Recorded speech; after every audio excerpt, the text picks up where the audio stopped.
Madame la présidente d'Alter, mesdames et messieurs, c'est avec beaucoup d'enthousiasme que j'ai accepté de dire quelques mots d'ouverture pour cette journée intitulée Rencontre Françoise Rudetsky, organisée par votre fédération.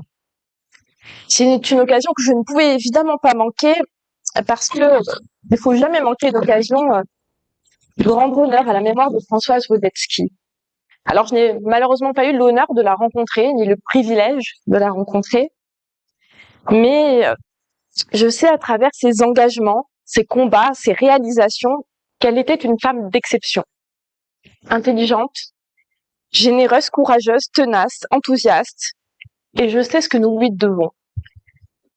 Des événements tragiques qui ont jalonné sa vie, elle aura su trouver en elle cette énergie, cette combativité, cette force d'âme, comme l'a rappelé le président de la République, pour faire avancer la cause des victimes dans notre pays. Et elle y aura consacré toute son existence. Elle a fait évoluer nos politiques publiques pour améliorer la prise en charge et l'accompagnement des victimes sur tous les plans.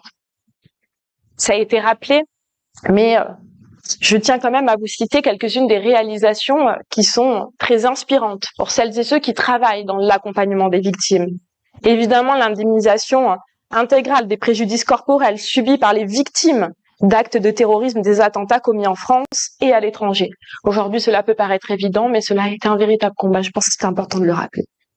La création du fonds de garantie, qui est aujourd'hui un exemple en Europe, un fonds que nous nous devons de préserver et de développer. Également, l'exonération des droits de succession pour les parents des victimes décédées. La remise en 2017 à Juliette Méadel, secrétaire d'État chargée à l'aide aux victimes, ce rapport sur la création du CN2R dédié à l'étude et à la formation sur le psychotraumatisme. CN2R dont elle a été membre du conseil scientifique et d'orientation. En matière de droits des victimes et de procès terroristes, elle a aussi permis à toute association régulièrement déclarée, dont les statuts le prévoient, de se constituer partie civile aux côtés des victimes dans le procès pour terrorisme. Et le rôle des associations en la matière est fondamental. Elle a également, et ça a été rappelé, permis d'ajuster les délais de prescription au bénéfice des victimes. C'est une avancée qui a été historique en la matière. Et puis un travail également en matière de mémoire et de reconnaissance, avec la reconnaissance du statut de victime civile de guerre pour toutes les victimes de terrorisme et l'installation aux Invalides en 98 de la statue Parole portée, monument dédié aux victimes du terrorisme. Et je pense évidemment, et c'est important, à l'organisation d'un hommage à toutes les victimes de terrorisme en présence du président de la République, François Hollande, le 19 septembre 2012. On ne peut évidemment que rester humble face à sa détermination à faire avancer ses combats en faveur des victimes, et je peux vous assurer en tant qu'administratif du FGTI, présidente de l'Assemblée générale du CN2R, que sa présence est toujours perceptible 18 mois après qu'elle nous ait quittés. Sa disparition marque naturellement un grand vide. Pour autant, sa combativité doit continuer à nous inspirer au quotidien, dans nos actions. Que nous soyons institutionnels, représentants des associations, professionnels de santé ou autres. Je suis sûre qu'elle aurait été très inspirante et très engagée dans le cadre des travaux que je mène actuellement, dans le cadre de la préfiguration d'un guichet unique pour les victimes et les familles. En effet, comme l'a rappelé le garde des Sceaux, ministre de la Justice, Éric Dupond-Moretti, lorsque nous avons lancé la dynamique en septembre dernier, trop de victimes se trouvent encore perdues dans les parcours, dans les méandres administratifs, et la route est encore trop sinueuse pour de nombreuses victimes. Alors certains d'entre vous ont échangé avec mes équipes d'ores et déjà pour donner leur point de vue ainsi que leur vision de ce que pourrait être ce dispositif qui améliorerait le parcours des victimes. Alors bien entendu, il n'est pas question de faire table rase du passé et de tout reconstruire et de tout repartir à zéro, parce qu'en réalité, il existe beaucoup de choses grâce à l'engagement notamment de vous tous sur l'aide aux victimes. Il faut plutôt justement partir de ce qui fonctionne pour améliorer le quotidien des victimes.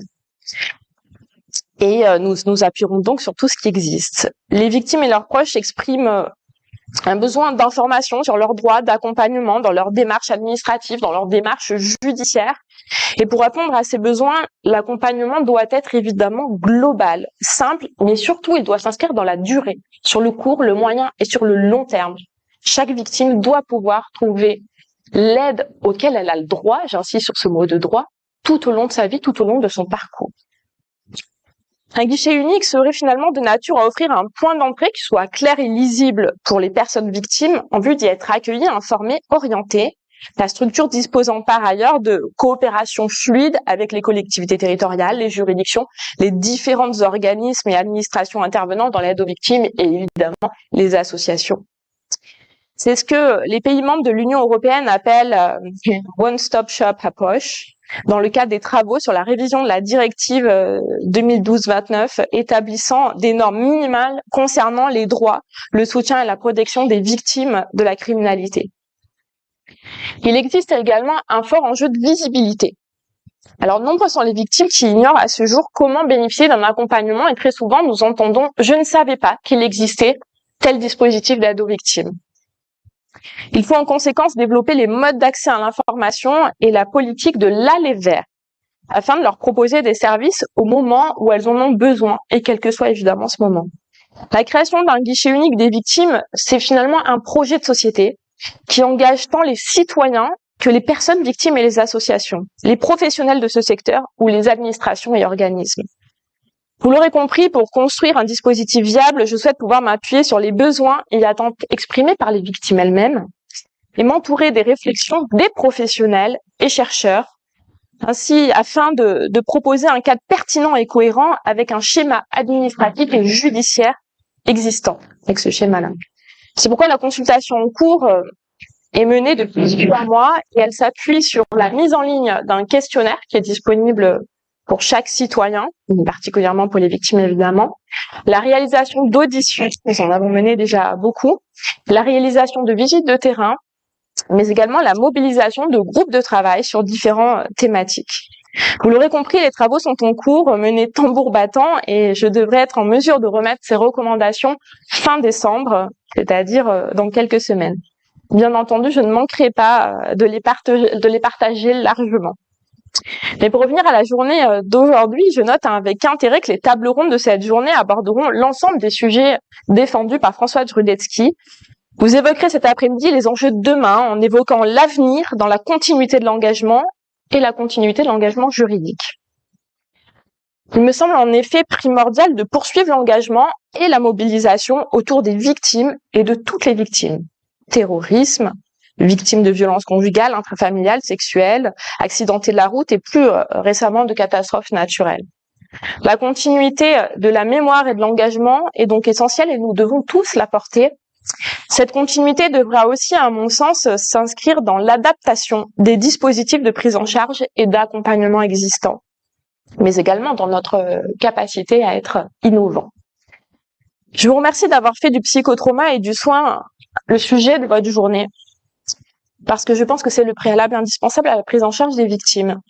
Et fort heureusement, aujourd'hui, c'est devenu un sujet incontournable en matière d'accompagnement des victimes grâce au combat mené par Françoise Rudetsky, mais par beaucoup aussi, et je sais que certains sont ici dans cette salle. Et je me rappelle que lorsque j'ai commencé la profession d'avocat, je n'ai jamais été formée à la question du psychotrauma, à la question de l'accompagnement et du soin. Certains diraient avait une mission plutôt juridique. Eh bien, je le regrette, et c'est finalement dans la pratique que j'ai découvert cette notion.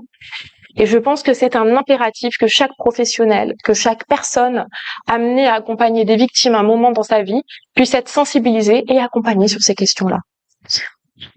Parler de ce sujet aujourd'hui est d'autant plus important puisque nous sommes le 20 novembre, la Journée internationale des droits de l'enfant, qui correspond aussi à la remise du rapport et des préconisations par la Ciivise.